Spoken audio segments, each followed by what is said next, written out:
ముఖ్యమంత్రి రేవంత్ రెడ్డిపై పాడి కౌశిక్ రెడ్డి చేసిన అనుచిత వ్యాఖ్యలకు నిరసనగా ఆదివారం మండల కేంద్రం దోమకొండలో మండల కాంగ్రెస్ పార్టీ ఆధ్వర్యంలో కౌశిక్ రెడ్డి దిష్టిబొమ్మను దహనం చేశారు. అసెంబ్లీకి రాకుండా స్పీకర్ చర్యలు తీసుకోవాలని నాయకులు డిమాండ్ చేశారు. బహిరంగంగా ముఖ్యమంత్రి రేవంత్ రెడ్డికి క్షమాపణ చెప్పి ఎమ్మెల్యే పదవి రాజీనామా చేయాలని డిమాండ్ చేశారు. అనంతరం స్థానిక పోలీస్ స్టేషన్లో కౌశిక్ రెడ్డిపై ఫిర్యాదు చేశారు. ఈ కార్యక్రమంలో పార్టీ మండల అధ్యక్షుడు అనంతరెడ్డి, జిల్లా ప్రధాన కార్యదర్శి అబ్రబోయిన స్వామి, మాజీ జెడ్పీటీసీ తిరుమల గౌడ్, పట్టణ అధ్యక్షుడు సీతారామమధు, జిల్లా కార్యదర్శి శ్రీకాంత్, నాయకులు రామస్వామి గౌడ్, ఆర్య నర్సయ్య, నల్ల శ్రీనివాస్, శంకర్రెడ్డి, నర్సారెడ్డి, గోపాల్ రెడ్డి, ఆశపోయిన శ్రీనివాస్, సిద్ధారెడ్డి, కొండ అంజయ్య, షమీ, సిద్ధరాములు, రాజేందర్, రమేష్, నాగారపు రాములు, రసూల్ తదితరులు పాల్గొన్నారు.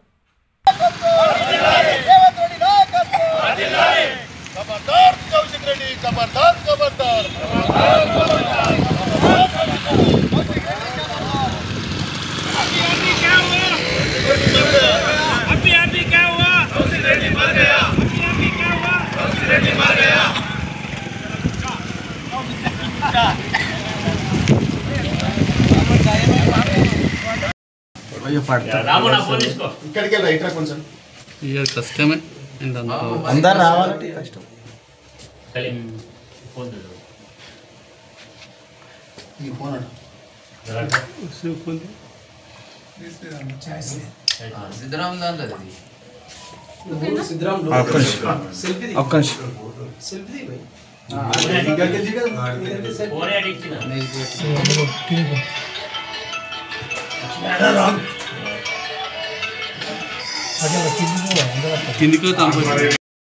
రేవంత్ రెడ్డి గారిపై హుజూరాబాద్ ఎమ్మెల్యే కౌశిక్ రెడ్డి గారు అనుచిత వ్యాఖ్యలు చేసినారు కాబట్టి దానికి నిరసనగా ఈరోజు ఆయన దిష్టిబొమ్మ దగ్ధం చేయడం జరిగింది. మా మండల కాంగ్రెస్ తరఫున ఒకటే వార్నింగ్ ఇస్తున్నాం. బిడ్డ కౌశిక్ రెడ్డి, మళ్ళొకసారి నోరు జారితే నీ నాలుగు కోస్తామని మా మండల పరిస్థితి, మా మండల ప్రజా పరిషత్ మొత్తం తరఫున మేము హామీ ఇస్తున్నామని చెప్పి, వార్నింగ్ ఇస్తున్నామని చెప్పి ముగిస్తున్నారు.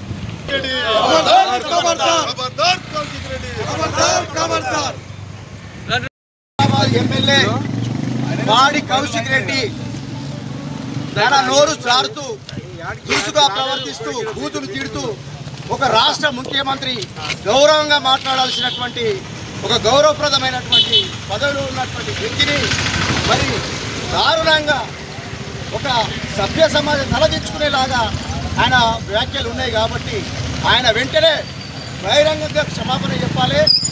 మరి కాంగ్రెస్ పార్టీ నుంచి ఆయన ఎమ్మెల్యే పదవికి రాజీనామా చేసి మరి అసెంబ్లీకి రాకుండా స్పీకర్ గారు చర్యలు తీసుకోవాలని ఈ సందర్భంగా డిమాండ్ చేస్తూ దీనికి ఆయన చేసినటువంటి వ్యాఖ్యలకు నిరసనగా ఈరోజు దోమకొండ కాంగ్రెస్ పార్టీ తరఫున ఆయన దిష్టిబొమ్మను దహనం చేస్తూ మరి ఆయనపై పోలీస్ స్టేషన్లో ఫిర్యాదు చేస్తూ ఆయనపై కేసు నమోదు చేసి చట్టరీత్యా చర్యలు తీసుకోవాలని మండల కాంగ్రెస్ పార్టీ తరఫున డిమాండ్ చేస్తూ ఉన్నాం. జై కాంగ్రెస్.